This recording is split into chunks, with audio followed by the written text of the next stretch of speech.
বোঝেন 24 ঘন্টা আল্লাহটা ভোগ করি, শুধু পানির মতো দামে অক্সিজেনের বিল দিতে হইলে 16,500 টাকা ডেলি বিল দিতে হতো। এই শ্রমিক পেশার মানুষগুলাকে জিজ্ঞাসা করি কয় টাকা বেতন পান, কয় লাখ টাকা মাসে বেতন, কয় কোটি টাকা মাসে বেতন। প্রতি মাসে তো 4,95,000 টাকা বিল দিতে হতো শুধু অক্সিজেনের।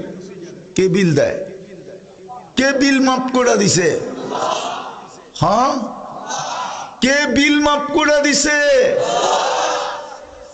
ভালো মতে বোঝেন। এই জন্যই বলছিলাম প্রস্তুতি নিয়ে যেতে হবে, তৈরি হয়ে যেতে হবে, গুছায়া যেতে হবে। আগে জানি কি শব্দ বলছিলাম? প্রথমে সমাধান করে যেতে হবে, সমাধান করে যেতে হবে। এটার জন্যই, সমাধানের জন্য